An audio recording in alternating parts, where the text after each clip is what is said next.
Hello बच्चों, नमस्कार। कैसे हो यार आप सभी लोग। स्वागत है आपका एक बार फिर से इस बेहतरीन सीरीज जेई सिलेक्शन एक्सप्रेस में। यस बच्चों, और यार एक बात और बतानी थी कि जेई मेन 2025 जनवरी अटेम्प्ट रिजल्ट आ चुका है।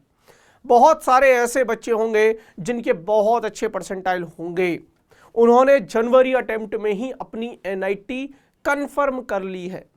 अगर मैं बात करूं 97 परसेंटाइल से ऊपर हो तो आपकी एनआईटी कंफर्म है। फिर मैं वो चाहे अच्छी हो, टॉप टीयर 1 हो, टीयर 2 हो, टीयर 3 हो, कहीं भी हो आपको एनआईटी मिल जाएगी। अगर आप जनरल से हैं तो, अगर आप ओबीसी से हैं तो 96 परसेंटाइल तक आप बोल सकते हो। ईडब्ल्यूएस है तो 96, 95, मतलब ओबीसी ईडब्ल्यूएस 95 से 96 के बीच में जाएगी।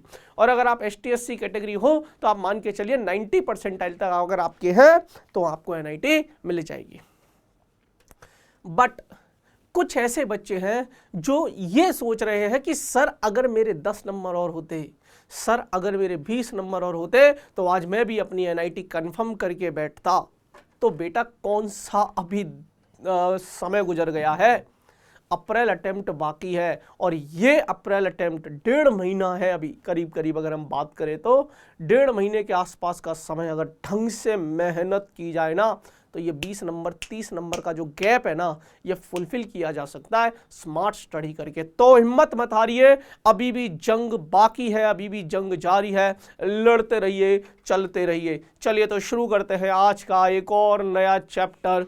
चैप्टर का नाम है सरल रेखा में गति, motion in a straight line. आज की क्लास में सवाल है मेरे पास, भरपूर सवाल है, करीब करीब 20 सवाल के आसपास हैं। वो 20 सवाल करवाऊंगा, लेकिन सवाल से पहले कुछ थ्योरी भी मैं करवा दिया करूंगा, तो थोड़ा स्पीड में चलेंगे, है ना। कुछ सवालों को मैं आपको घर पे भी करने को दूंगा जो एक जैसे सवाल होंगे, तो मजा आने वाला है सवालों के साथ। आज का ये लेक्चर मजेदार होने वाला है। चलिए तो शुरू करते हैं कहानी को। सरल रेखा में गति और जेई सिलेक्शन एक्सप्रेस। चलिए अब हम पहला सवाल पढ़ेंगे, लेकिन उसमें सबसे पहले जो टॉपिक आता है बेटा जी वो आता है दूरी एवं विस्थापन। दूरी किसे कहते हैं? कण द्वारा तय किए गए वास्तविक पथ की जो लंबाई होती है ना वही दूरी कहलाती है ना। कण जैसे जैसे चला है बस उसकी पूंछ पकड़कर बैठ जाओ, और जैसे भी गया कोई फर्क नहीं। सर वो जाके वापस आया, हाँ तो जाना और आना पकड़ लो, वो दूरी है ना। तो कण जैसे जैसे चला है वास्तविक पथ जो भी होगा उसका वही उसकी दूरी होगी, उस कण के द्वारा तय की गई दूरी हो गई। मैंने बोला कि मान लीजिए एक कण है जो इस वक्त अभी बिंदु ए पर है और वो चलकर बिंदु बी पर आ जाता है। अब ये चला ऐसे है, कोई फर्क नहीं पड़ता, ये ए से बी तक गया है ना, ए से, तो इस पर ऐसे समझ, इस पर मैं ऐसे धागा लगाते जाऊं, धागा रखते जा, रखता जा, रखता जा, धागा रखता जा, रखता जा, रखता जा, रखता जा, और उसके बाद उस धागे को नाप ले सीधा करके स्केल से, तो पता चल जाएगा धागा जितना लंबा है कण द्वारा तय की गई वास्तविक जो लंबाई है वही उस कण की दूरी है। तो एक्चुअली दूरी को हम ऐसे ही डिफाइन करते हैं।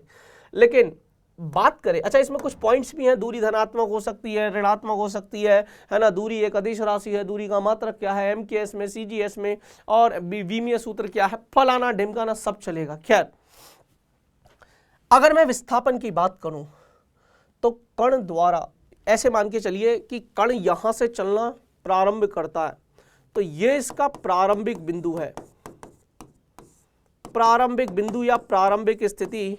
एंड कण चलते हुए कहां तक गया है, एंड ये इसकी अंतिम स्थिति है। कण द्वारा तय किए गए वास्तविक पथ की लंबाई को तो हम दूरी कहते हैं, लेकिन न्यूनतम पथ की लंबाई उस कण का विस्थापन कहलाती है। और न्यूनतम पथ एक सरल रेखा हो सकती है, दो बिंदुओं को ए से गया है बी तक, ए से गया है, ए से गया है बी तक,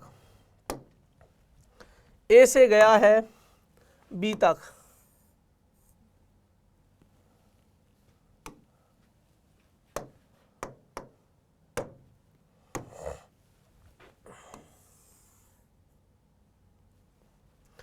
ए से गया है ए से गया है बी तक, ये बिल्कुल इसको हम बोलेंगे कि ये है बेटा जी विस्थापन, ये है विस्थापन और ये हो जाएगी आपकी दूरी। तो कण द्वारा तय किए गए वास्तविक पथ की लंबाई दूरी कहला जाएगी और न्यूनतम पथ की जो लंबाई होगी वो उस कण का विस्थापन कहलाएगी। और न्यूनतम पथ की लंबाई अगर आपको निकालनी है तो बेटा जी एक सरल रेखा के द्वारा ही ज्ञात की जा सकती है और प्रारंभिक बिंदु कहाँ है वो पता चल जाए, अंतिम बिंदु कहाँ है, अंतिम स्थिति कण पहले कहाँ पर था और बाद में कहाँ है, बस इसके अलावा मुझे कोई मतलब नहीं है कि कण कैसे चला। यानी कि विस्थापन पथ पर निर्भर नहीं करता, केवल प्रारंभिक स्थिति और अंतिम स्थिति पर निर्भर करता है, जबकि दूरी उस कण के पथ पर निर्भर करती है कि कण कैसे कैसे गया है। अगर हम बात करें, समझ में आया आपको, समझ में आया? तो अब हम अगर इसमें कुछ इंपॉर्टेंट पॉइंट्स लिखें, जैसे ध्यान से सुनना, विस्थापन एक सदिश राशि है जबकि दूरी एक अदिश राशि है। अगर हम विमाओं की बात करें, चाहे दूरी हो चाहे विस्थापन हो, इसका विमीय सूत्र जो होगा वो यही होगा, लंबाई मीटर में। अगर हम मात्रकों की बात करें, MKS पद्धति में मीटर में है, सेंटीमीटर में है, CGS पद्धति में। आई होप आपको समझ में आ रहा होगा मैं किस चीज़ की बात कर रहा हूँ। क्लियर है? क्लियर है। चलिए, दूरी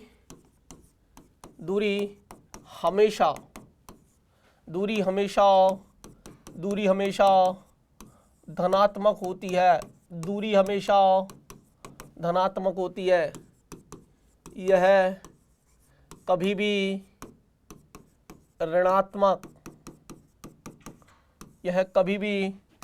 ऋणात्मक नहीं हो सकती। दूरी हमेशा धनात्मक होती है। एक गतिशील कण के लिए दूरी, एक गतिशील कण के लिए दूरी कभी भी शून्य नहीं हो सकती। गतिशील कण है तो दूरी कभी भी शून्य नहीं हो सकती। जबकि अगर मैं विस्थापन के बारे में बातें करूं, थोड़ा स्पीड है, तो अगर विस्थापन की बात करें तो विस्थापन जो है वो धनात्मक भी हो सकता है, वो ऋणात्मक भी हो सकता है, वो शून्य भी हो सकता है। विस्थापन धनात्मक, ऋणात्मक, शून्य भी हो सकता है। अगर हम एक और इम्पोर्टेंट पॉइंट की बात करें तो हम लिख सकते हैं कि दूरी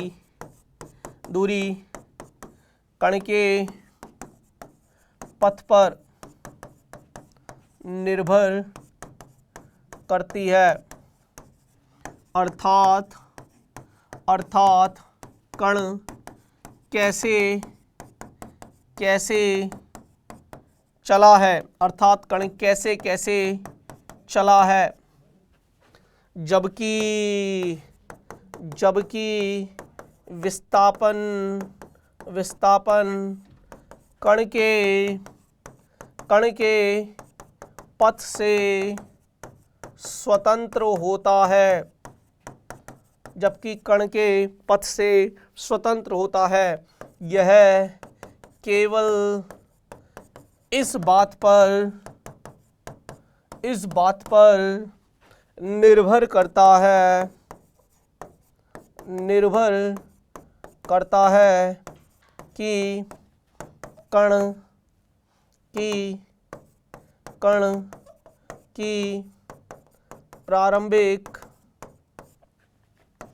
की प्रारंभिक स्थिति एवं अंतिम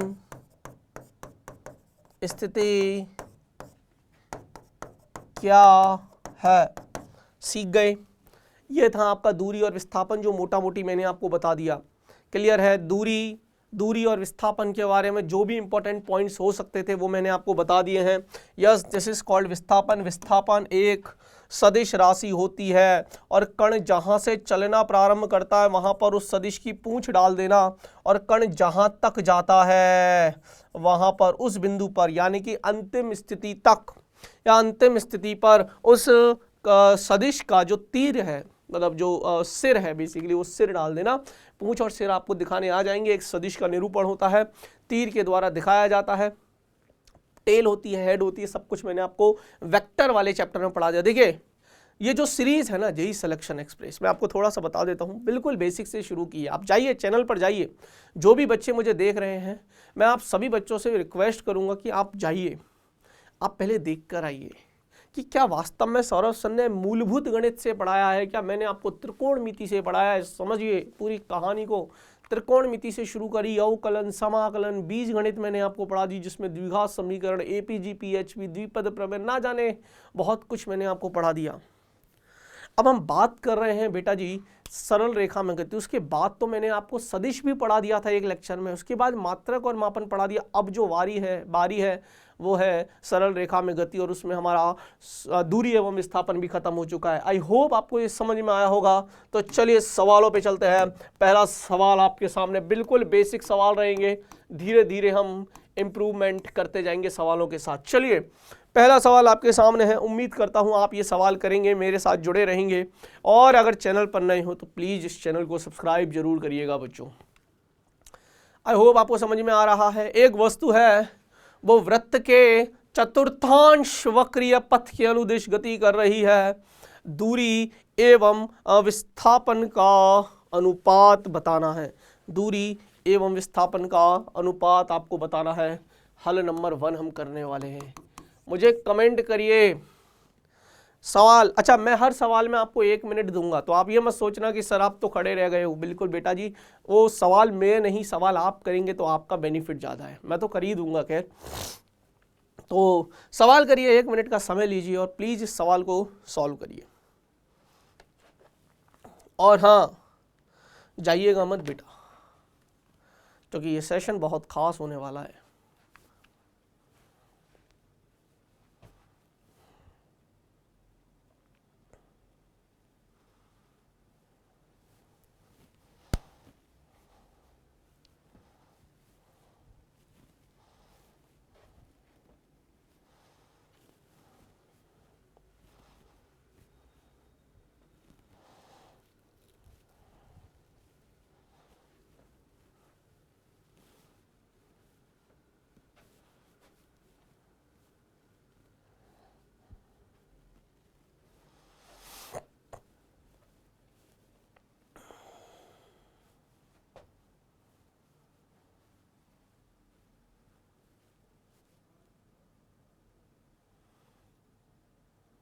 हो गया। चलिए अब सुनिए, देखिए है ना, वृत्ताकार मार्ग पर गति कर रहा है।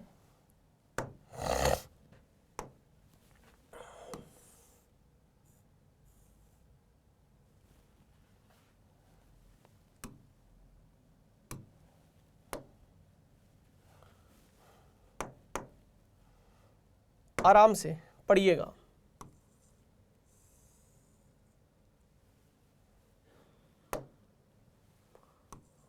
ठीक है, अब ध्यान से सुनना।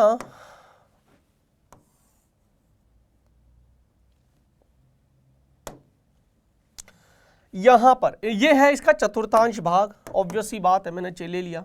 मान लीजिए कण इस वक्त है तेरा ए बिंदु पर और सिर्फ चतुर्थांश भाग में चलता है। एक वृत्त को 4 भागों में तोड़ सकता हूं, 4 चतुर्थांश हो जाएंगे, ऑब्वियस सी बात है। अब ये बिंदु ए पर है और ये बिंदु बी पर जाता है। ये है हमारा केंद्र, ये है इस वृत्ताकार भाग का या इस वृत्त का केंद्र। खैर, ये कण जो है ना बेटा जी, ये कण ऐसे गति करता है ए से बी तक, वक्रीय वृत्त के केवल चतुर्थांश वक्रीय पथ के अनुदिश ऐसे गति कर रहा है। ध्यान से सुनना। त्रिज्या ले लेते हैं कि भैया त्रिज्या जो है वो r है, त्रिज्या जो है वो r है। तो यहां से लेकर यहां तक जो गति करेगा, दिस इज कॉल्ड दूरी। और विस्थापन अगर मुझे निकालना है तो सर विस्थापन तो मैं ऐसे दे दूंगा, दिस इज कॉल्ड विस्थापन। दिस इज कॉल्ड, अब ये आर है, ये आर है, तो ये √2r है, ये समकोण है, हाँ या ना? कितने बच्चों को आता है? अब दूरी कितनी है पूरी परिधि वृत्त की? 2πr, तो 1/4 सिर्फ इसकी, तो डिवाइडेड बाय 4, तो ये हो जाएगा πr/2। ये दूरी है, तो दूरी आ जाएगी πr/2। और न्यूनतम दूरी जो है वो कण का विस्थापन है, ए से चला है बी तक, तो ए से लेकर बी तक, यहां पर पूछ आ गई, यहां पर सिर आ गया, हाँ या ना? हमसे क्या पूछा है? दूरी बटे विस्थापन का अनुपात। दूरी कितनी है सर? दूरी है πr/2, और विस्थापन कितना है? विस्थापन है सर √2r, तो this is πr/2 into 1/√2r। तो बेटा जी दूरी बटे विस्थापन, आर से तो आर कट जाएगा, ऊपर आ जाएगा पाई, नीचे आ जाएगा 2√2। अब पाई को मैं क्या लिख सकता हूं? अब ध्यान से देखिए, पाई को मैं लिख सकता हूं 22/7, पाई को 22/7, और ये 2√2, इससे ये कट जाएगा 11 बार। तो दूरी बटा विस्थापन, बच्चा कंफ्यूज होता है, तो ये आ जाएगा 11/7√2, तो ये 11/7√2, 11/7√2। पहला सवाल आपका क्लियर है? इस तरीके के सवाल आएंगे, बेसिक सवाल है पहला, बिल्कुल क्लियर है। चलिए एक और डिफरेंट एग्जाम्पल, आइए प्रश्न नंबर 2 पर चलते हैं। मजा आ रहा है? मजा आ रहा है? सवाल आपका है, अगला सवाल करिए। मैंने पहले भी कहा है सवालों के साथ ही पढ़ाऊंगा पूरे चैप्टर को। यस, सवाल करिए बेटा।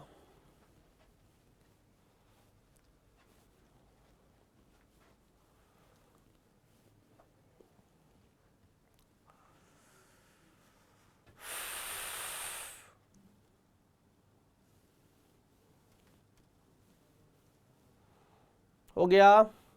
एक धावक है, वो r त्रिज्या के वृत्तीय पथ का एक चक्कर 20 सेकंड में पूरा करता है। 2 मिनट 20 सेकंड के पश्चात उसका विस्थापन होगा। सोच के देखिएगा, सिंपल सवाल, डायरेक्ट आंसर है।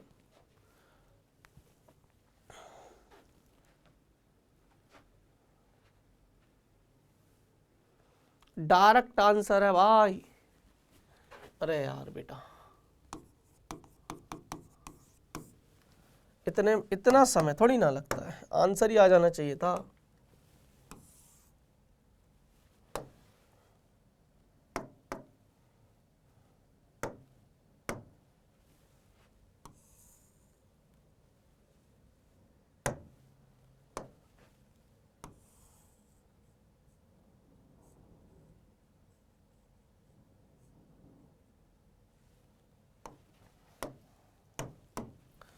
यह है केंद्र, यह है r त्रिज्या, ठीक है। ध्यान से सुनिएगा। मान लीजिए कण ने यहां से चालू किया दौड़ना, और ये दौड़ते हुए वापस से इसी बिंदु पर आ जाता है 20 सेकंड में, है ना। यानी कि एक चक्कर जो है वो कितने का पड़ा? 2πr दूरी का, और पूरा एक चक्कर 2πr का, और ये नाप लेता है मात्र 20 सेकंड में। हमसे पूछा है 2 मिनट 20 सेकंड। 2 मिनट 20 सेकंड कितने होते हैं बताओ सेकंड्स में? अगर 1 मिनट में 60 सेकंड, तो 2 मिनट में 120 second plus 20, total 140 second. 20 second में एक चक्कर कर रहा है, तो 140/20 7 चक्कर करेगा। हर एक चक्कर कितना? 2πr का। ध्यान से सुनना, हर एक चक्कर 2πr का, तो 7 × 2πr, ये आया 14πr।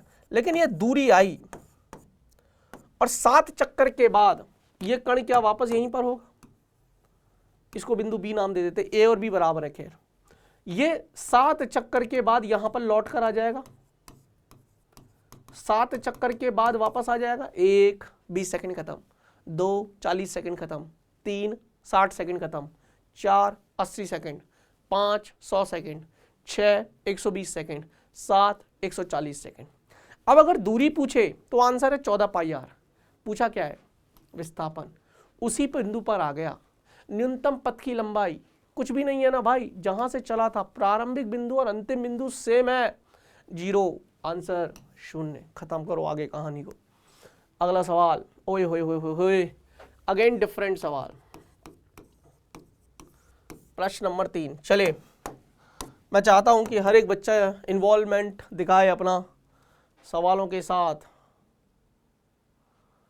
चलिए,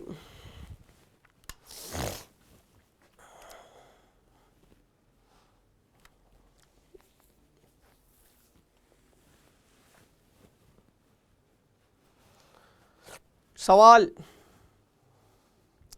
एक शराबी है भैया, वो एक सीधी सड़क पर चल रहा है। यह 5 कदम आगे और 3 कदम पीछे रखता है और उसके बाद वह फिर 5 कदम आगे और 3 कदम पीछे रखता है। इस प्रकार उसका प्रत्येक जो कदम है वो 1 मीटर लंबा है और उसे रखने में 1 सेकंड का समय लगता है। सड़क पर प्रारंभिक बिंदु से 11 मीटर की दूरी पर एक गड्ढा है। तो पूछा है कि कितने समय पश्चात शराबी जो है वो गड्ढे में गिर जाएगा। यस,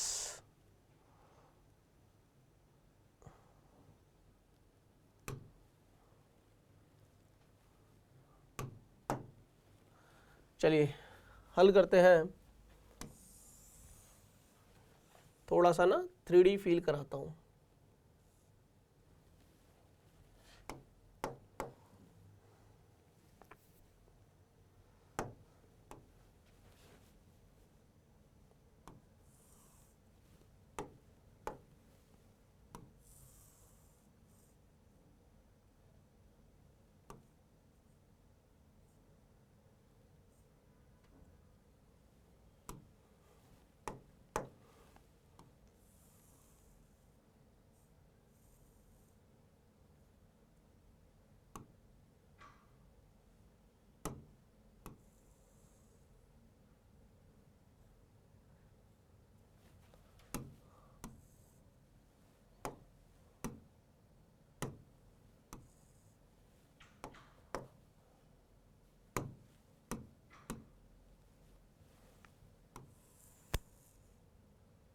इस तरीके से गड्ढे हैं,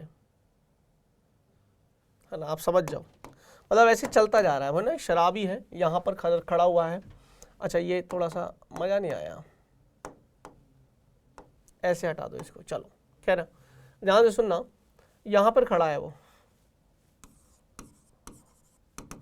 है ना, ध्यान से सुनिएगा पूरी। थोड़ा सा 3D वाला फील है ना, अगर ले पाओ तो। सड़क बनाई है मैंने बेसिकली, है ना, मतलब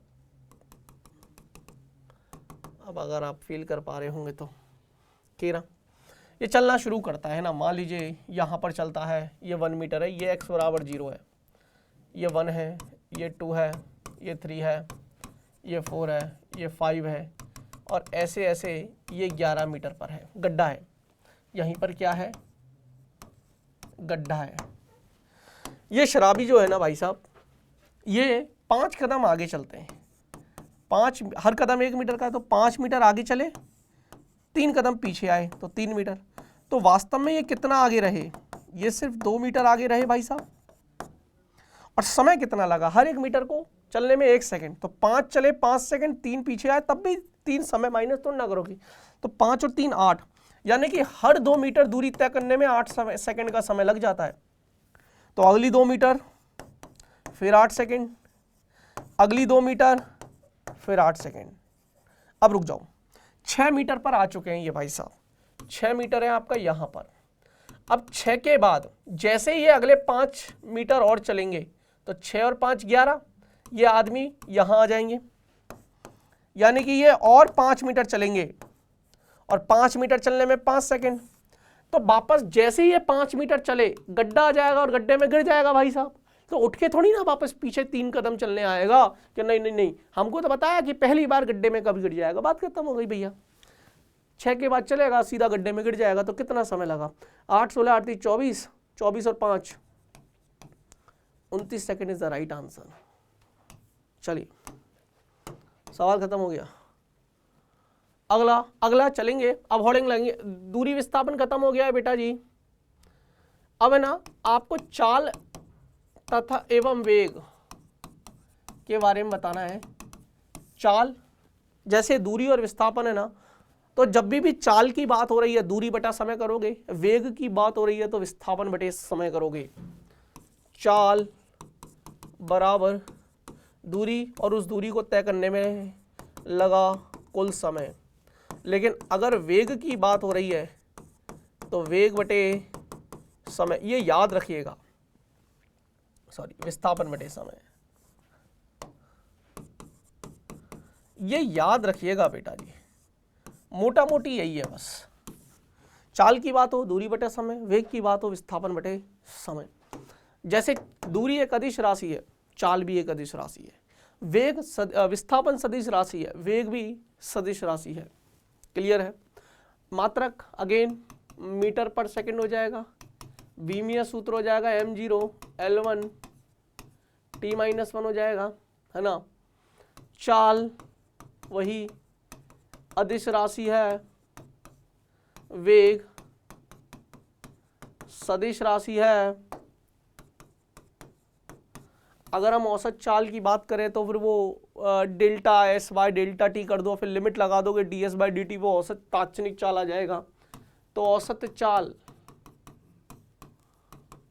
चाल अगर आपको निकालनी है, इसको इससे भी दिखाते हैं। औसत चाल मैं फॉर्मूले लिख रहा हूँ बस, आई थिंक आपको समझ में आ जाएगा। औसत चाल कितना हो जाएगा, delta S by delta T, कुल कितनी दूरी उसने तय करी। और अगर मुझे तात्क्षणिक चाल निकालनी है, तात्क्षणिक चाल, तो डेल्टा टी को 0 कर दो। तो हम क्या करते हैं बेटा जी, limit delta T tends to 0 लिखना, इक्वल टू 0 नहीं लिखना है, delta S by delta T, और इस पूरी चीज़ को हम बोलते हैं D S by D T. Similarly हम वेग की बात करेंगे तो वही आ जाएगा औसत, तात्क्षणिक वेग की बात करोगे तो वही वेग है, सो सदिश राशि ऑब्वियस ही बात है, D S by D T आ जाएगा, लेकिन वो फिर विस्थापन में परिवर्तन आ जाएगा बेसिकली। क्लियर है? स्थिति में बेसिकली जो परिवर्तन होता है। तो अब आपको यहाँ से एक चीज़ क्लियर हो रही होगी, यहाँ से एक चीज़ जो मोटा मोटी फॉर्मूले है ना वो यही है, और चाल बराबर दूरी बटे समय, वेग बराबर विस्थापन बटे समय, बस बात खत्म हो गई। और कुछ भी नहीं करना इसमें, कुछ भी नहीं करना। सवालों पे चलते हैं सीधा, आपको आइडिया लग जाएगा। जैसे प्रश्न नंबर 4 पे चलते हैं, सवाल आपके सामने है। इस तरीके का सवाल जेईई मेन में आ चुका है, एग्जैक्ट यही सवाल। अब ये कौन सी शिफ्ट में कौन से साल में आया ये मत पूछना, पर जेईई मेन में आया हुआ सवाल है। मुझे उम्मीद है कि आप ये सवाल करोगे, मुझे उम्मीद है कि आप ये सवाल करोगे। यस,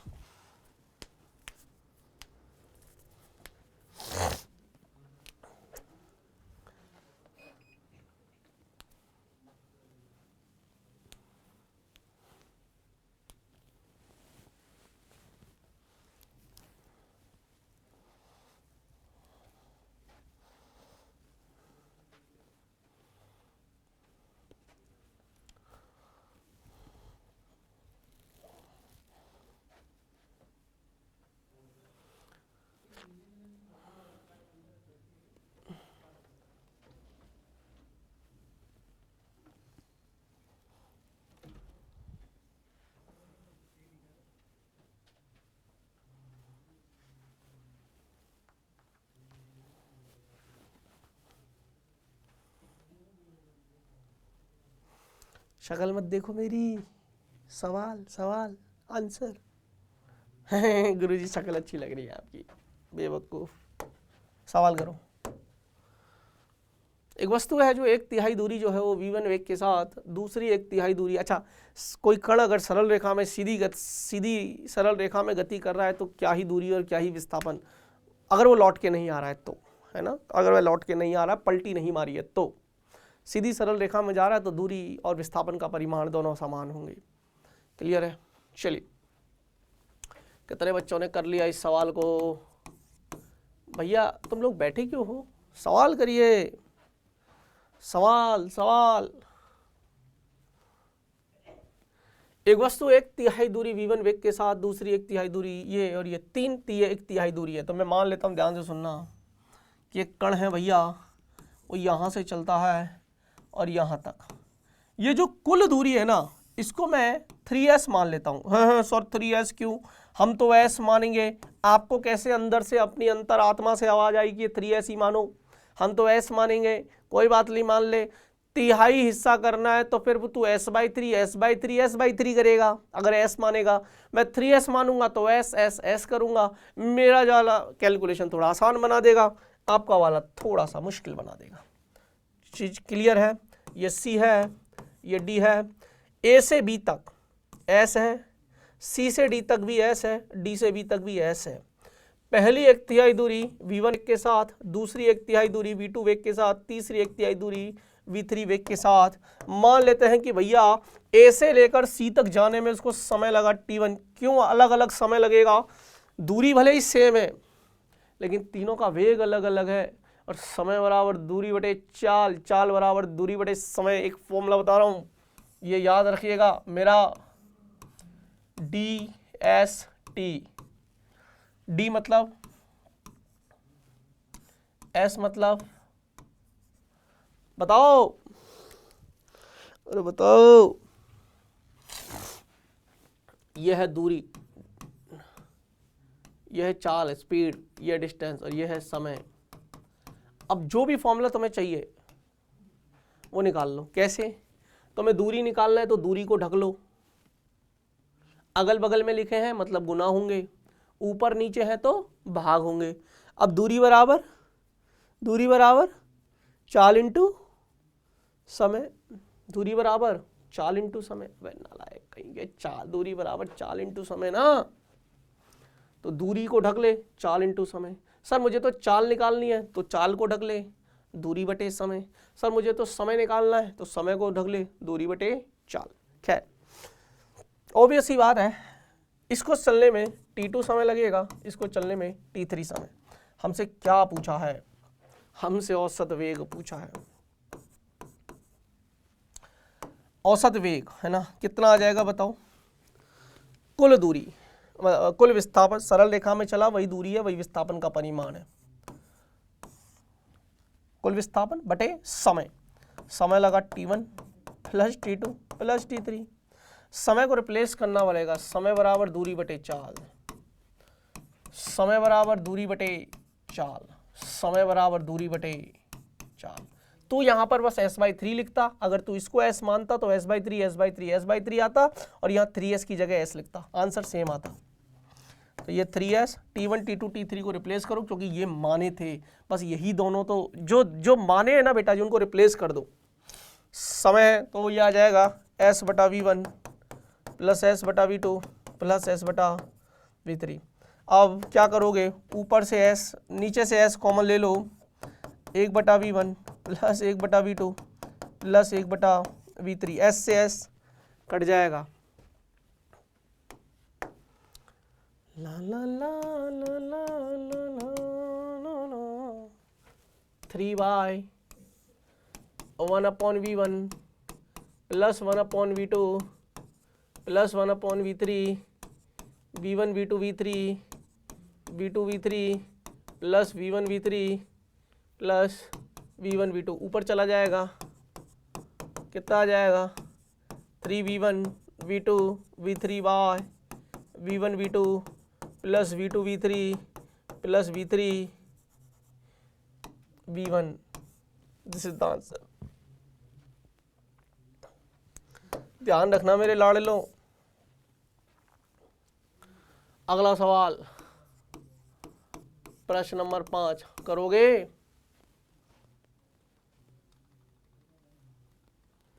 चलिए सवाल करिए।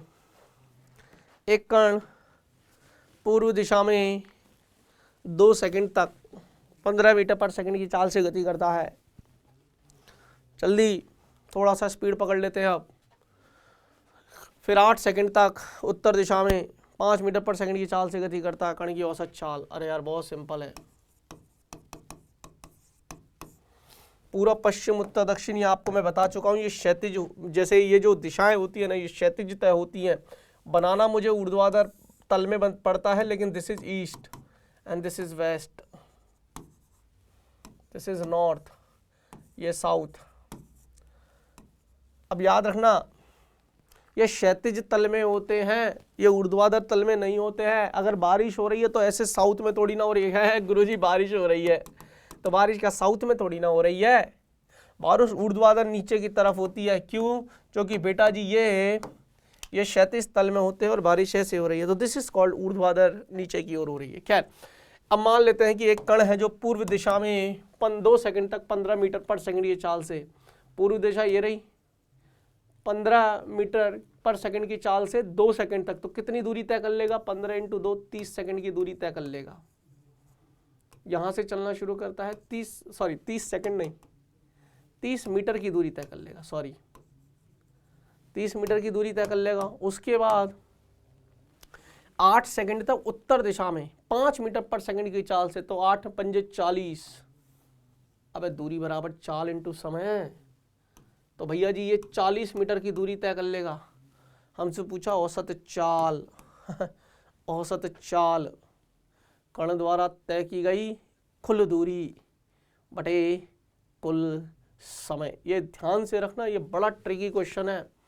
औसत चाल पूछी है, औसत वेग नहीं पूछा। कण द्वारा तय की गई कुल दूरी कितनी है? 30 + 40 70 बटे कुल समय कितना लगा? 2 सेकंड इसमें लगा और 8 सेकंड इसमें लगा, 8 और 2 10 सेकंड, तो 7 मीटर पर second is the right answer. कई बार बच्चे 5 बता देते हैं, ये पाप है। औसत चाल है, औसत वेग नहीं है। सवाल क्लियर है हर एक बच्चे का? कितने बच्चों को समझ में आ रहा है?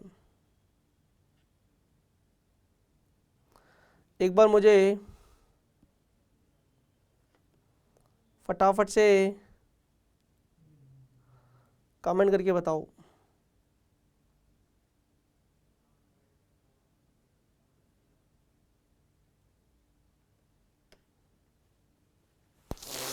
चलें आगे। अगला सवाल,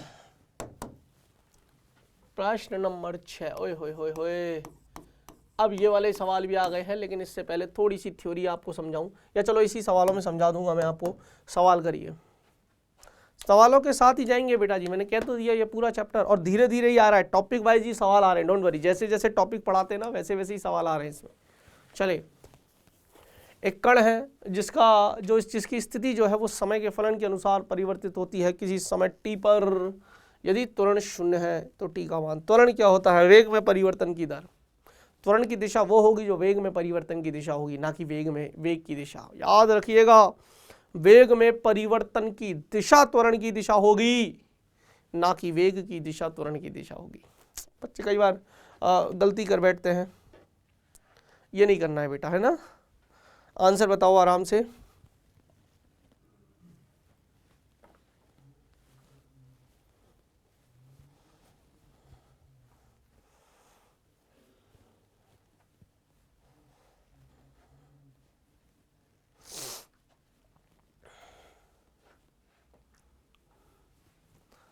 देखिए, अगर ऐसे आ जाए ना कभी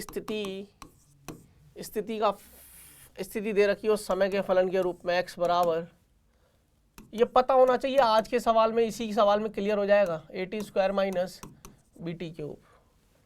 अब सुनिए बेटा, अगर मैं स्थिति का अवकलन कर दूं समय के साथ तो मेरे को वेग मिलेगा। स्थिति का अवकलन समय के साथ तो करो, 2at अवकलन आना चाहिए -3bt²।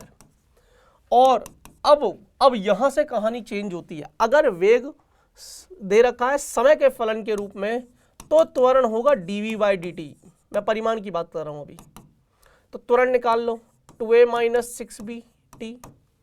लेकिन अगर त्वरण दो तरीके से निकलता है, ये याद रखिएगा बेटा जी, ऐसे ले लो, dv/dt भी त्वरण होता है और v × dv/dx ये भी त्वरण होता है। वो डिपेंड करता है कि वेग समय का फलन है कि वेग स्थिति का फलन है। अगर वेग स्थिति के रूप में दे रखा है, x के रूप में दे रखा है, तो भैया v × dv/dx करोगे, चेन रूल से आता है, ऊपर वाले से ही है, ठीक है ना।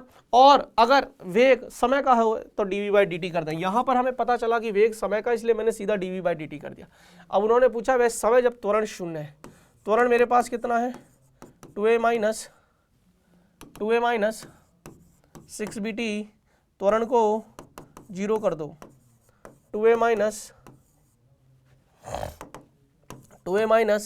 6bt बराबर 0, t बराबर 2a/6b a/3b। ये वो समय है जब त्वरण शून्य है। अगला प्रश्न नंबर 7। चलिए थोड़ा सा एक लेवल ऊपर किया है इस सवाल में। एक कण है जो सरल रेखा के अनुदेश इस प्रकार गतिशील है कि किसी समय पर इसका जो विस्थापन है वो दे रखा है TQ माइनस 60² प्लस 3t। और ये जेई मेन लेवल पे ही है बेटा जी। इसी तरीके के सवाल आते हैं जेई मेन में आपके, बहुत टफ सवाल आते ही नहीं। अभी इसमें एक सवाल आएगा इंटीग्रेशन का, वो भी अच्छा आएगा, अवकलन समाकलन। देखिए गति की समीकरणों का इस्तेमाल तब किया जाता है जब आपके पास त्वरण नियत हो। गति की समीकरण बताऊंगा, अभी तो मैंने आपको बस ये बताया है कि स्थिति दे रखी है। अब सुन लो, ओरली बता देता हूँ। स्थिति दे रखी है, वेग निकालना है, अवकलन कर दो। वेग दे रखा है, त्वरण निकालना है, अवकलन कर दो। ऐसे जाएंगे तो अवकलन, ऐसे आएंगे तो समाकलन। स्थिति से वेग अवकलन, वेग से त्वरण अवकलन, त्वरण से वेग समाकलन, वेग से स्थिति समाकलन। याद रखिएगा बस, क्लियर है। चलिए, और फिर उसी में ग्राफ वाले क्वेश्चंस बन जाते हैं। फिर एरिया वेरिया ले लो या ढाल ले लो। अब अवकलन है तो ढाल है, एरिया है तो समाकलन है, या समाकलन है तो एरिया ले लो। खैर इस सवाल को करिए, मैं आगे धीरे धीरे आपको बताता चला जाऊंगा। सवाल यह है कि एक कण है, कितना है, s बराबर t³ minus 60² plus 3t plus 4 plus 3t plus 4। हमसे क्या पूछा है, वेग पूछा है जब त्वरण शून्य। पहले वेग निकालते हैं। क्या ds/dt करना सही रहेगा, 3t² माइनस 12t प्लस 3, 4 का तो 0 हो जाएगा। तो v आ गया मेरे पास 3t² माइनस 12t प्लस 3। लेकिन हमें तो ये निकालना है ना, लेकिन निकालने के लिए सर समय तो पता हो तभी तो वेग निकलेगा। अब समय के लिए उन्होंने ओरिएंट दिए कि त्वरण को 0 करो। अब वेग जो है वो समय का फलन है तो dv/dt कर दो। तो 60 एक बार और अवकलन करो माइनस 12, तो a आ गया आपके पास 60 माइनस 12, त्वरण को 0 ठोक दो तो 60 माइनस 12 बराबर 0, t बराबर 2 सेकेंड, t बराबर 2 सेकेंड। इसी t, यही तो वो समय है जब त्वरण 0 है। तो इसी समय पर वेग निकाल लो, 3 इंटू 2 का स्क्वायर माइनस के 12 इंटू 2, 2 का स्क्वायर 4, 4 तिया 12 minus 12 into 2 24 plus 3 minus 12 plus 3।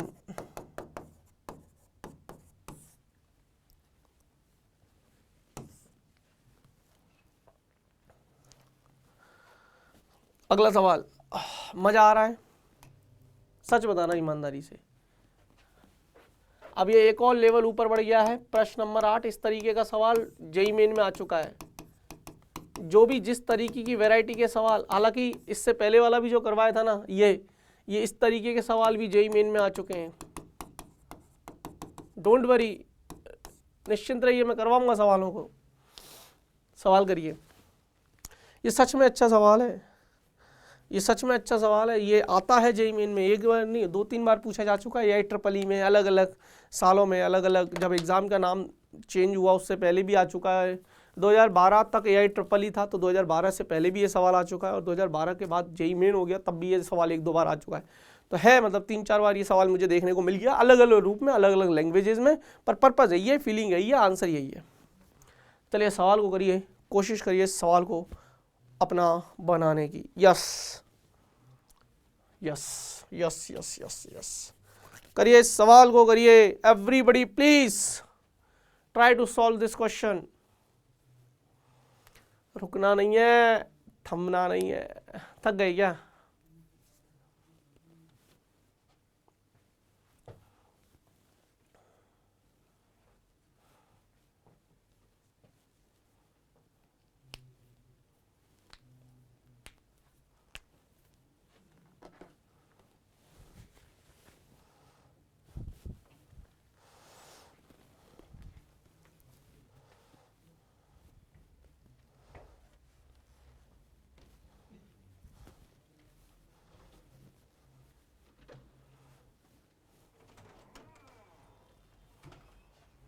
Yes,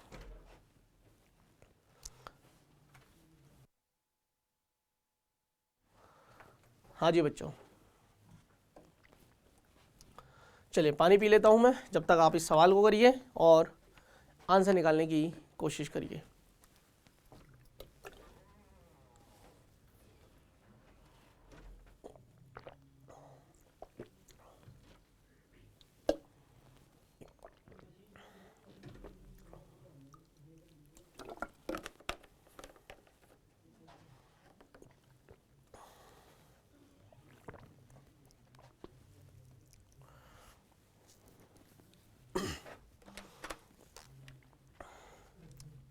सुनो, तुम लोगों ने किया नहीं किया मुझे नहीं पता। अच्छा, ये लाइव नहीं है, ये रिकॉर्डिंग है ना? तो आप लोगों के कमेंट इसलिए भी नहीं पढ़ पा रहा हूँ मैं। आप सोच रहा हूँ मास्टर तो बात ही नहीं कर रहा हमसे, क्यों करूँ मैं बात तुमसे? मुझे पता ही नहीं है तुम अभी इस वक्त कौन लाइव है। v बराबर अल्फा रूट एक्स है। क्या दे रखा है सवाल? t बराबर 0 पर, ये बहुत काम की इंफॉर्मेशन है ये दोनों। t बराबर 0 पर, कण x बराबर 0 पर कहाँ काम आएगी बताऊंगा। स्थिति पर स्थित एक कण है जो धनात्मक x अक्ष की दिशा में वेग v के साथ गति कर रहा है, लेकिन जो वेग है v वो आपका x पर निर्भर करता है और x के साथ वो परिवर्तित हो रहा है, और आपको वेग ही पूछा है समय के साथ। अब आप जो सर वेग दिया है, वेग ही पूछा है, क्या पागल है क्या? वेग दिया है x के रूप में, वेग दिया है वेग पूछा है समय के रूप में, समय के फलन के रूप में, तो चेंज करना है बेसिकली।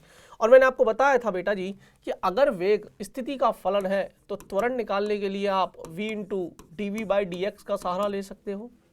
तो त्वरण आ जाएगा v की value alpha root X into D V by D X करोगे तो अल्फा, अब रूट एक्स का 1/2 रूट एक्स। अब यार ये आने चाहिए समाकलन, सॉरी अवकलन। तो a बराबर रूट एक्स से रूट एक्स कट जाएगा, अल्फा स्क्वायर बाई 2। त्वरण मेरा नियत आया है, अल्फा क्या होगा? एक धनात्मक नियतांक है, दे रखा है क्या? दे रखा है, एक नियतांक है, ठीक है। धनात्मक है, ऋणात्मक भी होता तब भी उसका स्क्वायर है, मेरे को कोई फर्क नहीं पड़ता। खैर, अच्छा, a बराबर अल्फा स्क्वायर बाई 2 आ गया। अब उल्टा चलेंगे, हमने वेग देकर त्वरण निकाला, त्वरण नियत है, क्या त्वरण को मैं dv बाई dt लिख सकता हूं? सर अब फीलिंग आने लग गई। वापस से v into D V by D X मत करना, नहीं तो वापस से वहीं पहुंच जाओगे। अब D V by D T करेंगे तो अल्फा स्क्वायर बाई 2, तो डी वी बराबर alpha square by 2 into D T, समाकलन। अब t बराबर 0 है तो वेग क्या है नहीं पता, t बराबर 0 है, सॉरी x बराबर 0 है, x बराबर 0 है तो वेग 0 है, x बराबर 0 पर वेग 0 है, और x बराबर 0 जब था जब कण का समय 0 था। तो यानी कि t बराबर 0 पर वेग 0 है और किसी समय t पर वेग है v। तो कितना आ जाएगा? ये तो आ जाएगा v, अल्फा स्क्वायर बाई 2 को कॉमन ले लीजिए, t 0 से लेके t alpha square t by 2, v समानुपाती है, ठीक है। मैंने गलत तो नहीं किया ना समाकलन?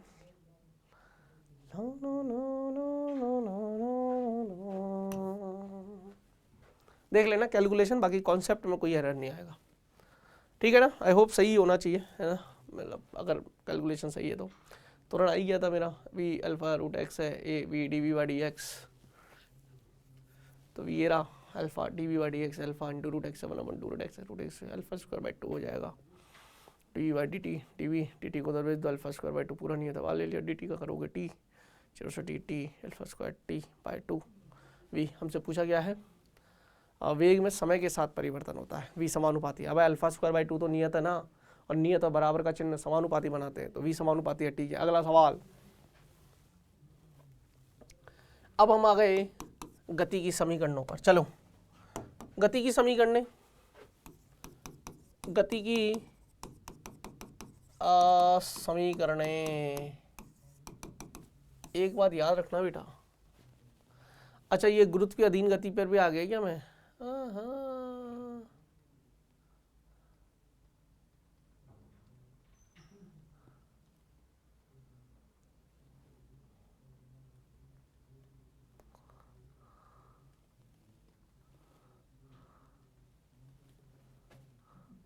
अब अब जैसे ये वाला सवाल है ना, वो सेम सवाल है। देखो मैं आपको बता देता हूँ, थोड़ा गति के समीकरणों पर हम आएंगे।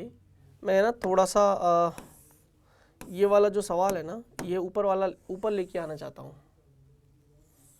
है ना, मतलब यहाँ पर लेकर आना चाहता हूँ। ये हो जाएगा, ये हो जाएगा। इस तरीके के जो सवाल है ना, पहले वो ख़त्म कर लेते हैं, क्योंकि हाँ यस,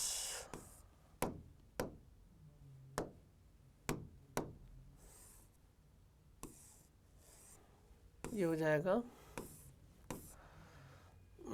ये वाला भी सवाल मुझे लेके जाना पड़ेगा।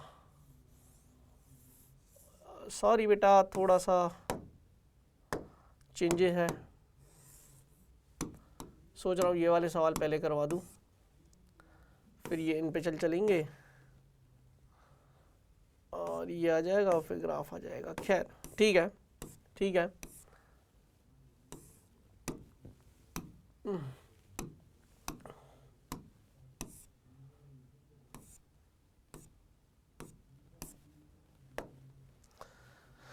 चलो, तो गति की समीकरणों से पहले मैं कुछ और सवालों की प्रैक्टिस करवा देता हूं। 8 सवालों के बाद प्रश्न नंबर 9 पे चलते हैं। चलिए देखिए, इस तरीके का सवाल भी आपसे पूछ लेते हैं। ये भी जेईई मेन का सवाल है, मैंने आपसे पहले भी बोला था कि जेईई मेन में सेम सवाल है। हल नंबर 9 आपको मौका दे रहा हूं, पहले आप लोग करोगे, उसके बाद बेटा जी मैं करूंगा। कोशिश करिए इस सवाल को करने की। चलिए, सवाल आपका है। आपको आवाज आ रही है मेरी?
करो भाई, शकल मत देखो मेरी।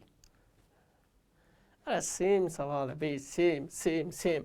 एक कण है जिसकी चाल दे रखी है, बी दे रखा है यहाँ अल्फा की जगह। नालायकों, मैंने पहले भी बोल दिया था ये। धनात्मक एक्स अक्ष की दिशा में चल रहा है, समय t बराबर टाउ पर कण की चाल होगी। t बराबर 0 पर कण मूल बिंदु पर है, वही t बराबर 0 पर x बराबर 0 है। एक बात बता, अगर x बराबर 0 है तो क्या v बराबर भी 0 है? t बराबर 0 पर, ये आपस में ही तो है, बराबर है। अब वही v को क्या ले सकता हूं? अच्छा, त्वरण को कैसे निकाल सकता हूं? v into D V by D X. आओ, v क्या है? b root X, D V by b को ऐसी रखिए रूट एक्स का 1/2 रूट एक्स। डिक्टो सवाल, ऐसा नहीं लग रहा? a बराबर बी स्क्वायर बाई 2, हाँ या ना? a बराबर बी स्क्वायर बाई 2। a को क्या ले सकते? a बराबर क्या आया? B square by 2 D V by D T, B square by 2 D T, T बराबर 0 पर वेग 0 है, इसी समय t पर वेग v है।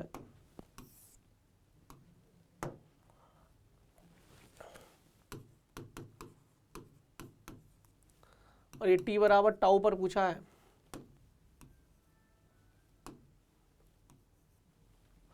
भाई, और ये हो जाएगा t 0 से लेके टाउ b²/2 इंटू टाउ।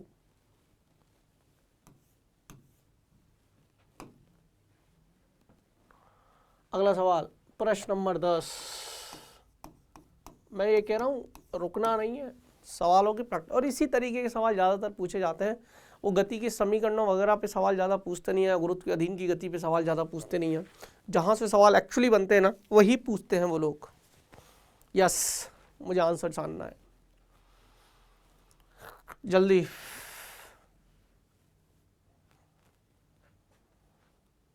बेटा ये मेरी प्रैक्टिस नहीं, ये तेरी प्रैक्टिस है, सवाल तुम्हें करना है।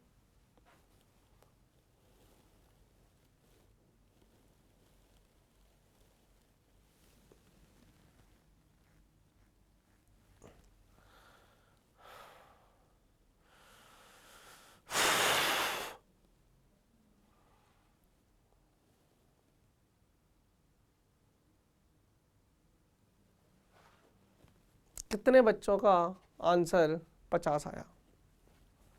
इस सवाल में ऑप्शन नंबर डी 50 आया। कितने बच्चों का?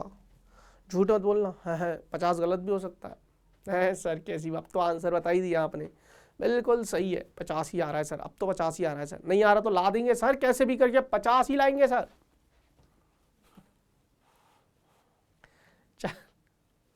ठीक है, करो करो करो करो, सवाल करो, मजा आएगा।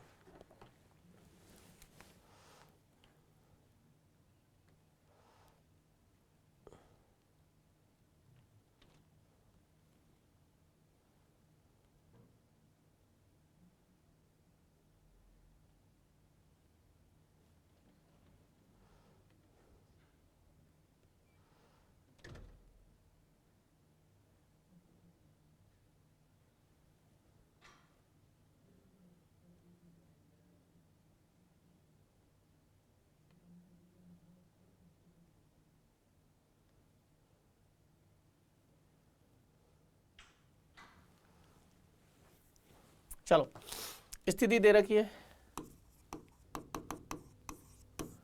क्या लगता है? ये अगला सवाल बहुत प्यारा सवाल है। स्थिति दे रखी है, ये तो बहुत सिंपल सवाल है। इस बार आई कप्पा जे कप्पा में दे रखी है 15t² आई कप्पा प्लस 4 माइनस 20t² जे कप्पा। t बराबर 1 सेकंड पर त्वरण का परिमाण हमसे पूछा है। यार अगर मैं dr/dt करूं तो मेरे पास वेग आएगा, कर दूं 15t² का 2t, तो 15 इंटू 2 30t। आई कप्पा का, आई कप्पा दिशाओं का अवकलन नहीं होता, प्लस 4 का करोगे 0 माइनस 20 इंटू t² तो 40 इंटू टी जे कप्पा। तो वेग आ गया मेरे पास 30t आई कप्पा माइनस 40t जे कप्पा। अरे होए सर, अगर मुझे त्वरण चाहिए तो क्या मैं dv/dt कर लूँ, क्योंकि वेग समय का है। x का होता तो v इंटू dv/dx करता। तो कितना आ जाएगा ये 30 आई कप्पा माइनस 40 का जे कप्पा। अरे यार सर, हो ही गया ना। परिमाण चाहिए, दो सदिश आपस में लंबवत है, तो जिसका स्क्वायर प्लस 3 और 4 का 5 होता है, 30 और 40 का 50 आ जाएगा। सर बोला था ना हमने 50 आंसर है। अगला सवाल, ये बड़ा खूबसूरत सवाल है। ये तब आया था जब मैंने परीक्षा दी थी और मैंने कर दिया था ये सवाल। उसके तौर पर नहीं कह रहा हूँ, क्या बोलते हैं, हीरोगिरी के तौर पर नहीं कह रहा हूँ। आप लोगों के मन में आ रहा है मास्टर हीरोगिरी नहीं हमारे सामने, यहाँ पे ना माइनस आना चाहिए। मंदन है तो थोड़ा सा मिसप्रिंट हो सकता है, मतलब बुक में, पेपर में नहीं था मिसप्रिंट, बुक में हो सकता है, जहाँ से मैं ये सवाल लाया हूँ काट के।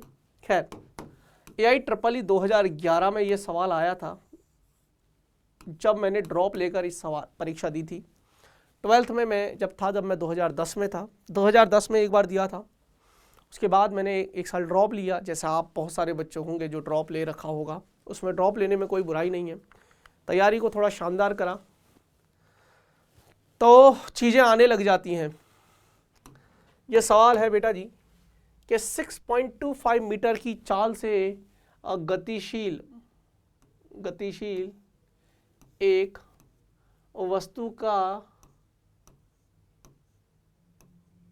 मंदन की जो दर है वो दी जाती है dv/dt equal to -2.5 root v, जहां v जो है वो तात्क्षणिक चाल है, वस्तु को विराम अवस्था में आने में लगा समय। Actually a good problem. तुम रोते रहते हो ना कि सर पेपर टफ आते हैं, जेई मेन के, ये आते थे हमारे टाइम पे ऐसे सवाल। तुम्हारे टाइम पे तो अवकलन तो पूछते हैं, हमारे टाइम पे समाकलन पूछते हैं। भाई समझ में आया, सच में टफ आते थे हमारे टाइम पे पेपर। अब तो लेवल बहुत गिरा दिया जेई ने, अच्छे लेवल आते थे, खौफ होता था एआई ट्रिपल ई का भी। जेई एडवांस की तो बात अलग है, वो तो खैर आज भी जेई एडवांस तो आज भी लेवल पे ही आता है, पर जेई मेन का लेवल कुछ डाउन कर दिया है उन्होंने, तो बच्चों को पता नहीं क्यों डर लगता है। खौफ हमसे पूछो बेटा किसे कहते थे।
आंसर बहुत सारे बच्चों का आंसर आ गया होगा। चलिए सुनिए, हमें dv/dt दे रखा है,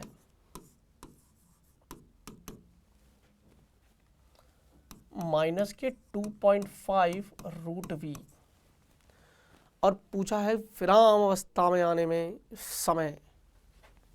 ध्यान से सुनना बेटा जी,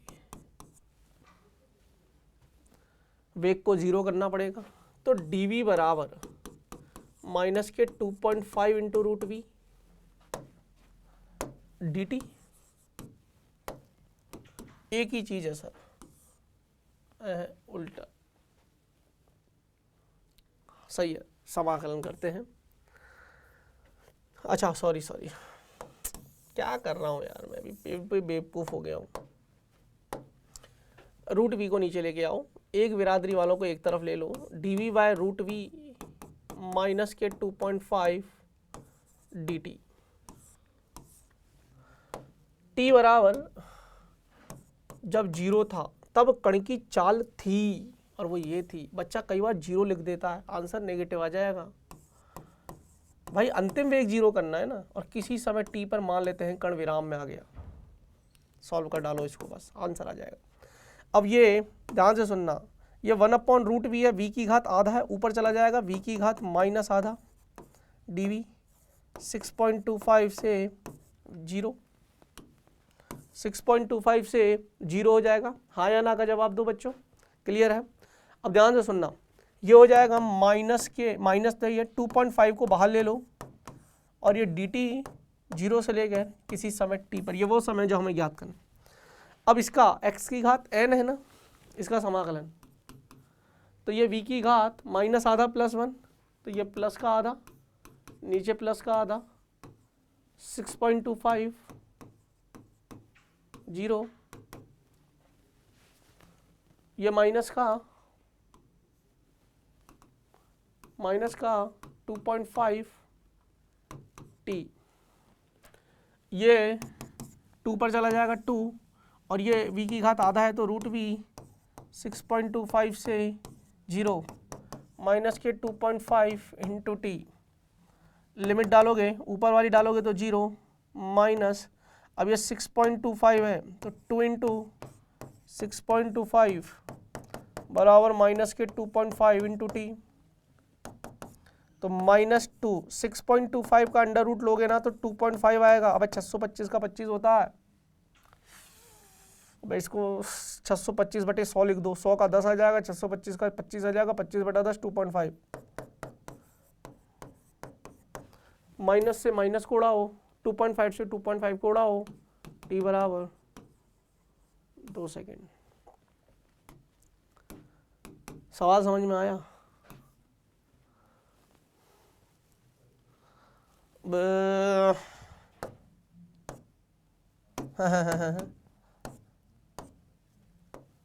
चलिए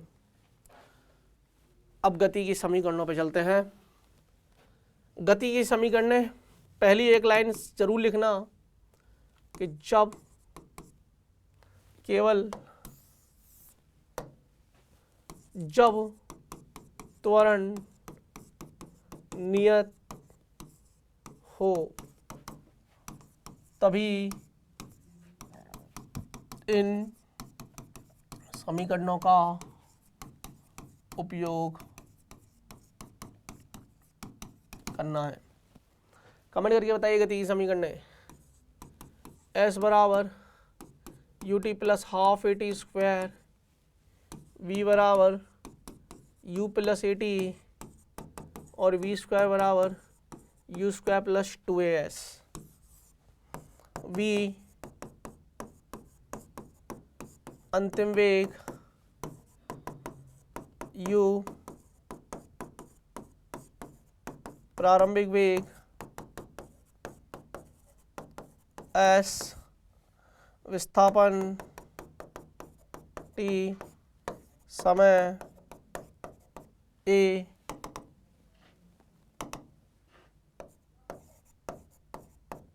त्वरण। nवें सेकंड में कण द्वारा तय की गई दूरी, nवें सेकंड में कण द्वारा, अब ये विस्थापन लिख लो चाहे दूरी लिख लो, एक ही बात है ना। तो SNth आएगा nवें सेकंड में, तो U प्लस A/2 2n-1। ये फॉर्मूले कितने बच्चों को याद है? और ये इनके सिंबल, हाँ या ना का जवाब दे दो, आगे चलेंगे। अब गुरुत्व के अधीन गति आ जाता है, यहाँ से सेम चीजें हैं। देखिए बहुत सारे बच्चों को लगता है ऊर्ध्वाधर गति को गुरुत्व के अधीन गति बोलते, नहीं।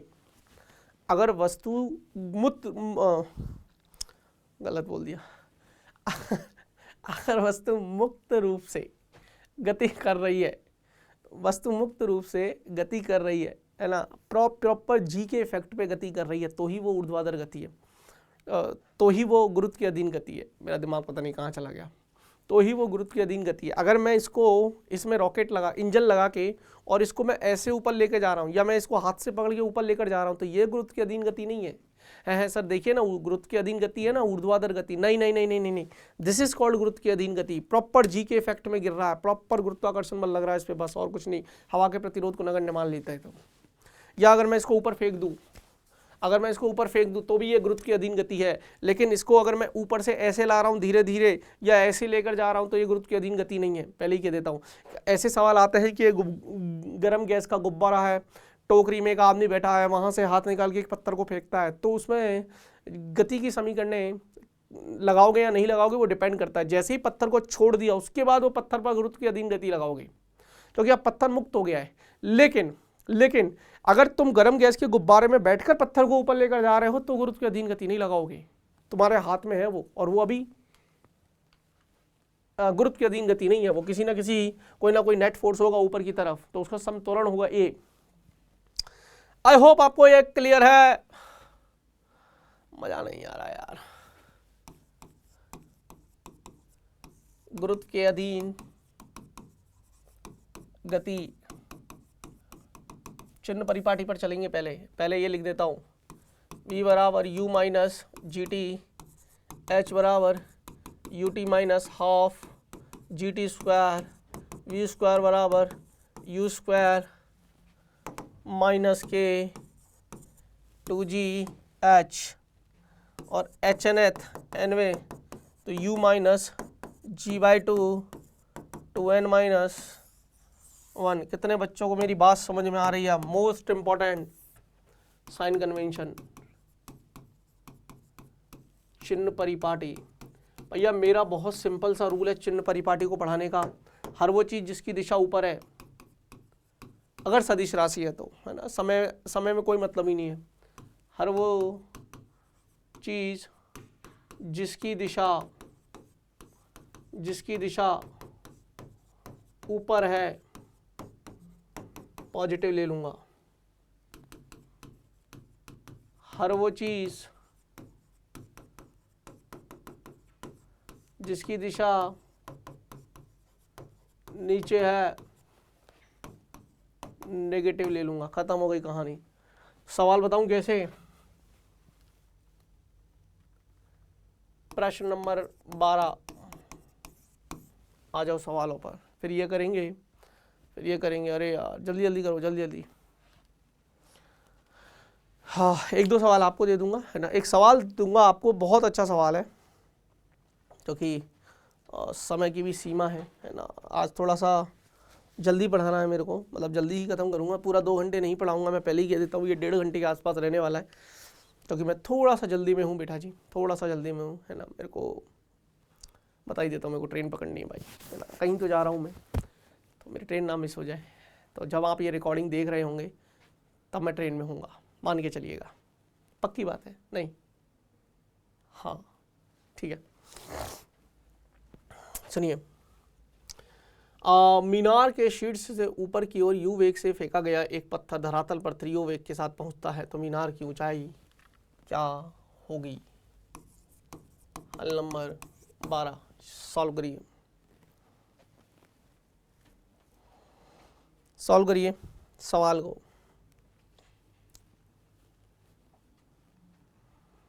बट आपका लेक्चर नहीं बिगड़ेगा, मैं पहले ही कह देता हूँ। आपका जो सीरीज़ है वो सीरीज़ नहीं बिगड़ने देंगे। हमने वादा किया था हर रोज़ पढ़ाएंगे, शेड्यूल के हिसाब से पढ़ाएंगे। तो शेड्यूल आज का जो है शेड्यूल है उसमें फ़िज़िक्स की क्लास होनी थी, आपको पता होता है। आपको CP पे चले जाया करो, कम्युनिटी पोस्ट पे, वहाँ पर हम शेड्यूल भी डाल देते हैं कि आज किसकी क्लास होने वाली है।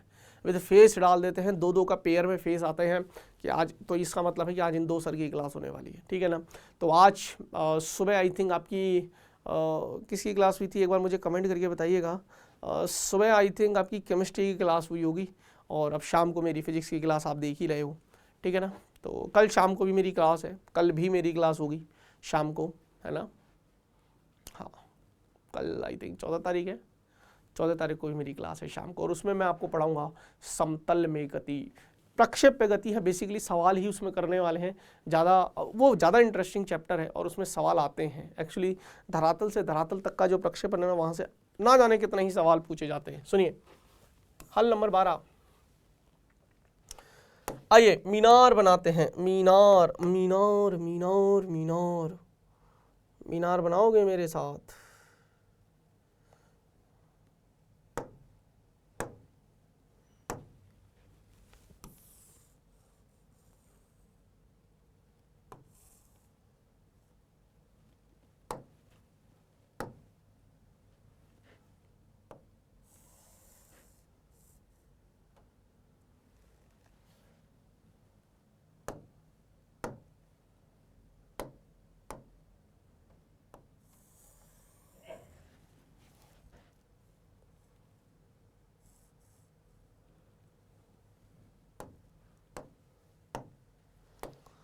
यह है भैया मीनार, जो आपको दिख रही होगी, और ये जो है वो है धरती मैया।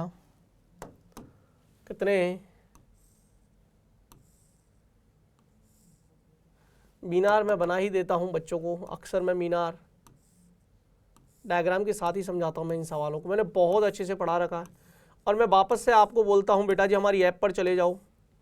ऐप पर आपको इस लेक्चर की PDF ही मिल जाएंगे। आपको क्वेश्चंस के लिए डेली जो DPP है, DSA नाम रखा है हमने, डेली सेल्फ एनालाइजर, और अगर आप उसको और रिफाइंड वे में बोलो तो CSA है वो, chapter wise self analyser. This is called मीनार। मुझे नहीं पता मीनार की हाइट क्या है, यही तो निकालनी है, यही तो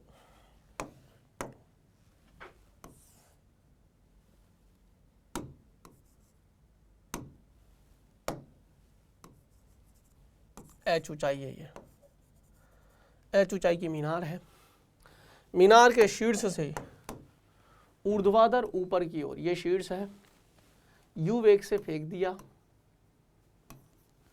और धरातल पर, अब वो ऐसे जाकर और वो धरातल पर टकराएगा। अच्छा, जैसे मैं ये दो रास्ते दिखाता हूँ ऐसे नहीं होता, सरल रेखा, सीधा गया सीधा आया, बस वो दिखाने का तरीका है कि ये जाने का मार्ग है या आने का मार्ग है, अलग होता नहीं है। ऊपर है सर, ऊपर कौन दिशा चेंज करेगा, बेवकूफ़ लड़के, ऐसे फेंका ऐसे आ गया। पर मैं ऐसे और ऐसे बनाऊंगा ना तो अंतर क्रिएट हो नहीं पाएगा, इसलिए मुझे ऐसे बनाने पड़ते हैं। अब क्लियर है क्या? और जब ये धरातल से टकरा रहा होगा ना, इस समय इसका वेग है 3u। एक बात बता, यहाँ से जाकर यहाँ आया तो वापस से इस समय इसका वेग जो होगा वो u ही होगा। अब लगा लो v², नीचे की तरफ है ना, नीचे की तरफ है, गुरुत्व के अधीन गति लगेगी, g तो नीचे की तरफ ले ही लोगे, है ना, अरे g तो नीचे की तरफ है ही है, तो v² तो -3u का स्क्वायर। अब मैं v² बराबर u² माइनस 2gh लगा रहा हूँ।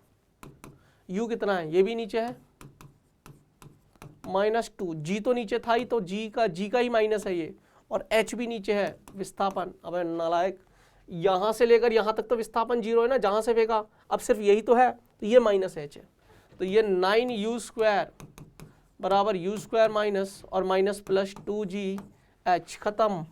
ये इधर आ जाएगा 8u² बराबर 2gh, h बराबर 4u²/g।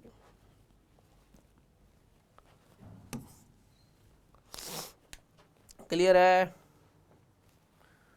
ये सवाल कितने बच्चे करेंगे? और ये वाला सवाल बेटा जी मैं आपको देके जा रहा हूं होमवर्क में,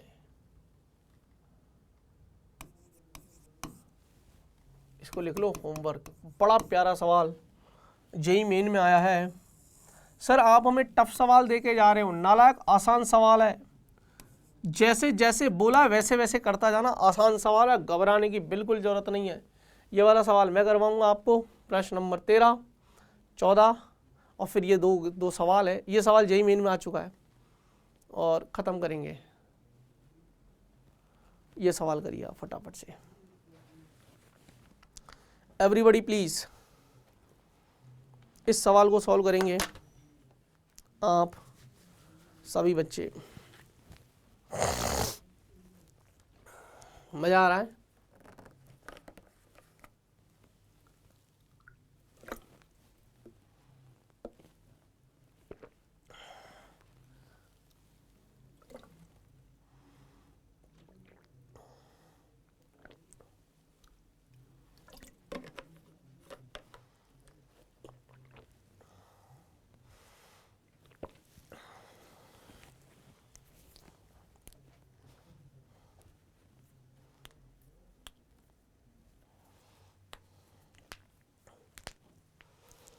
अरे सुनो सुनो भैया सुनो,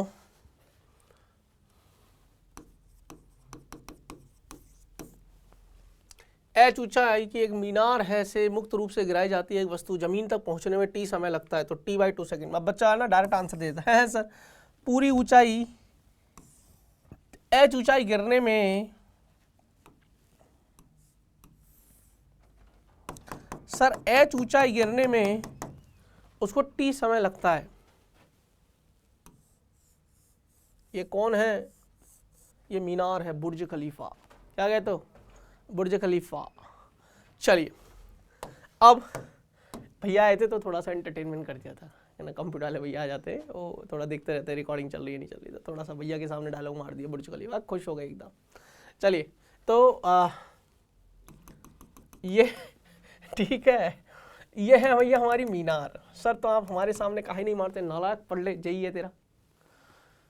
सुनो, ये है हमारी h मीटर ऊंची मीनार।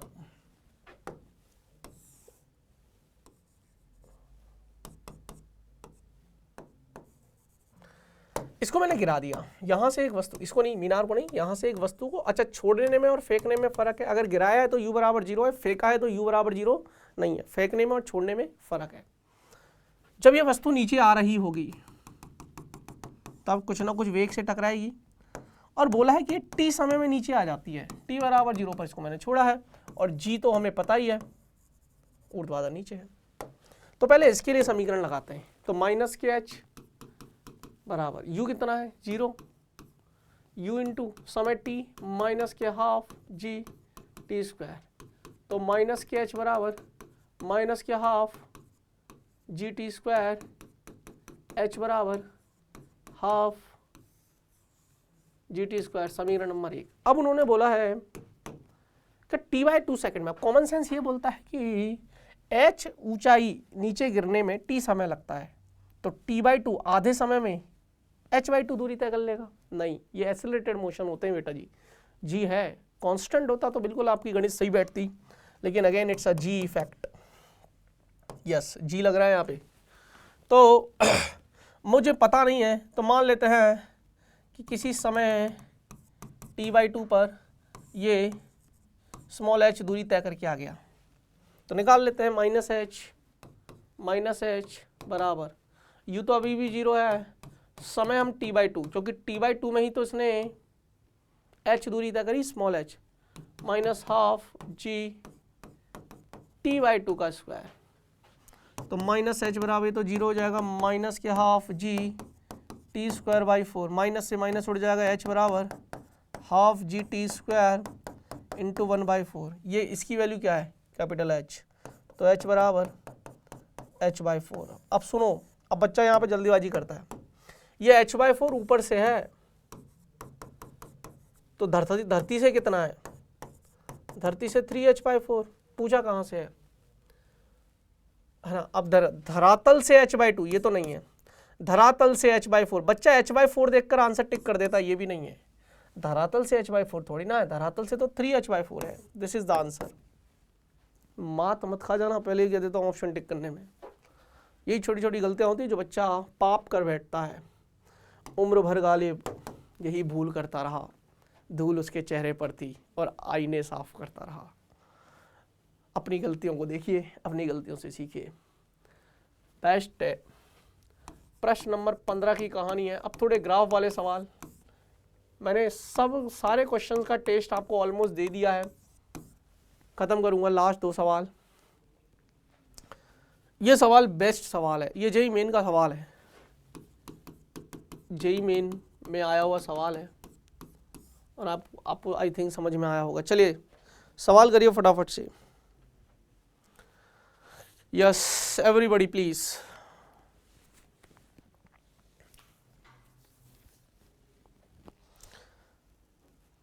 जेईई मेन में आया हुआ सवाल है ये।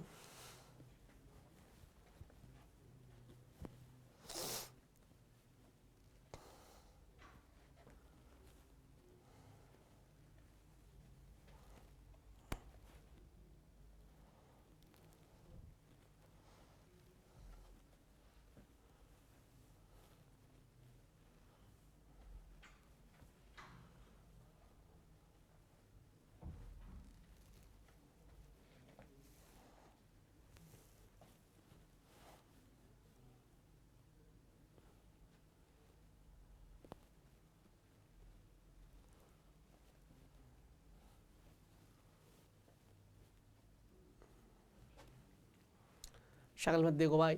पृथ्वी की सतह से एक वस्तु की तरफ ऊर्ध्वाधर प्रक्षेपित की जाती है, ऊपर की तरफ ऊर्ध्वाधर वेग समय ग्राफ है। यार एक बात बताऊं, धरती है, ऊपर की तरफ फेंका u वेग से, अधिकतम ऊंचाई पर जाकर वेग अपना 0 कर लेगा, g नीचे। जब ये ऊपर जा रही है ना तो मंदित गति है, और जब ये नीचे आ रही है ना, अब वापस यहाँ पहुँच जाएगी, वापस से नया मोशन चालू होगा, तो जो v है वही u बन जाएगा, और वापस से अब ये धरातल पर आएगी। तो g, ये 2 केसेस है। ऊपर वाली चीज़ को धनात्मक ले रहे तो नीचे वाली चीज़ को ऋणात्मक, या उल्टा भी ले सकते हो, अगर ऊपर वाली चीज को ऋणात्मक ले रहे हो तो नीचे वाली चीज को धनात्मक ले लो, कोई फर्क नहीं पड़ता, चिन्ह परिपाटी है, ठीक है। अब एक बात बताओ,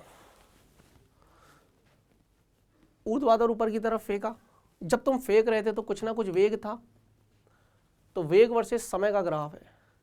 ये ग्राफ तो वैसे भी नहीं हो सकता क्योंकि t बराबर 0 पर वेग 0 है फेंकते समय, देखो ना यहां से शुरू, ये तो वैसे भी नहीं हो सकता। ये वाला नहीं हो सकता, v बराबर vt है ना, u माइनस gt, सरल रेखा का ग्राफ है, खत्म करो ये वाली कहानी। अब या तो ये है या ये है। t बराबर 0 पर वेग है, नो डाउट, t बराबर 0 पर वेग है, t बराबर 0 पर कुछ ना कुछ वेग है। अब जब, सुनना ध्यान से, जब ये ऊपर जाएगा तो वेग घट रहा है, तभी तो अधिकतम ऊंचाई पर वेग 0 हो जा रहा है, तो वेग घटेगा, वेग घटेगा, तो वेग घट रहा है, वेग घट रहा है। यहां तक तो बिल्कुल सेम है दोनों ग्राफ। अब वेग बढ़ेगा, लेकिन ऊपर वाले को अगर तुमने धनात्मक मान लिया, ऊपर वाले वेग को, तो नीचे आते हुए तो ऋणात्मक। अब अगर ऊपर वाले में धनात्मक है तो नीचे ऋणात्मक है।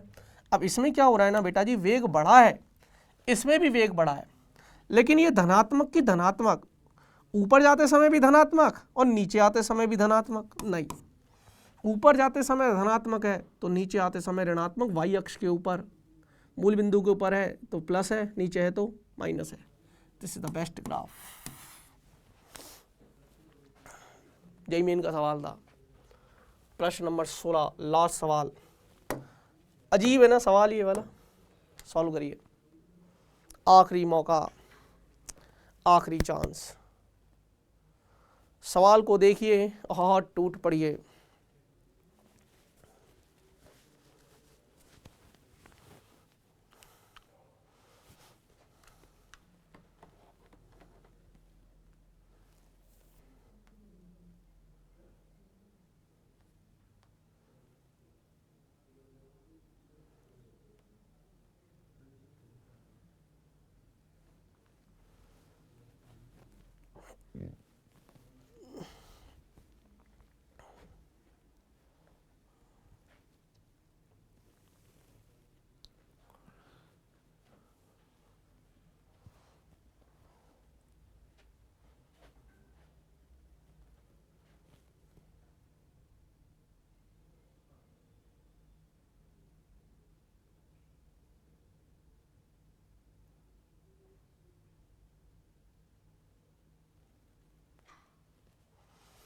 उन्होंने बोला है कि निम्नांकित वेग समय ग्राफ दिया है, एक गतिशील वस्तु की वास्तविक स्थिति को प्रदर्शित करता वेग समय ग्राफ है। भैया वेग समय ग्राफ है, एक समय पर कण के दो वेग नहीं हो सकते। किसी एक समय पर, किसी समय t पर कण के दो वेग नहीं हो सकते, बस यही फंडा है। ये v2 ले लो, ये v1 ले लो। एक समय पर कण के दो वेग नहीं हो सकते। एक समय, काट के देख लो, काट के ऐसे, मतलब बिल्कुल ये भी नहीं आएगा, मतलब यहाँ पर भी है ना, दो लाइनें आ जाएंगी ऐसे, यहाँ पर तो तीन आ गए। एक ही समय पर कण के तीन वेग नहीं हो सकते। यहाँ कहीं पर भी काट लो, यहाँ काट लो, यहाँ काट लो, यहाँ काट लो, यहाँ काट लो, यहाँ काट लो, यहाँ, एक समय पर एक ही वेग रहेगा। जैसे ही समय बदलेगा वेग बदल जाएगा। ये ग्राफ संभव है और कोई लॉजिक नहीं है इनके पीछे। क्लियर है? तो यहाँ आकर आपका चैप्टर खत्म हुआ, सरल रेखा में गति।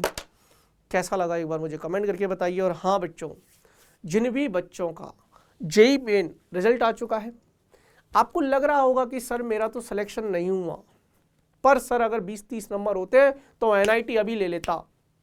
तो ये 20-30 नंबर बैठकर सोचने से नहीं ना कवर होंगे, उसके लिए अगले 1.5 महीने जी जान झोंक दे कि सर 30 नंबर तो क्या, सर 60-70 नंबर इंप्रूवमेंट करके दिखाऊंगा, और अगर मेरे 120 नंबर आ रहे हैं तो 180 तक लेकर जाऊंगा। जनरल वाले बच्चों की बात कर रहा हूँ।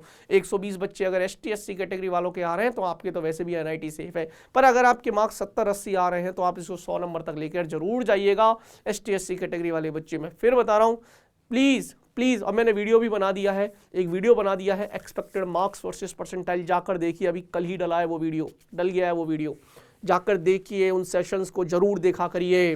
वो सेशन है, बहुत प्यारा सेशन बना, डिटेल्ड इन्फॉर्मेशन है, जाइए एंजॉय करिए उस वीडियो को। चलिए आज के लिए आज के लिए इतना ही, मिलते हैं अगली क्लास में। तब तक के लिए ओके बच्चों, बाय बाय, धन्यवाद।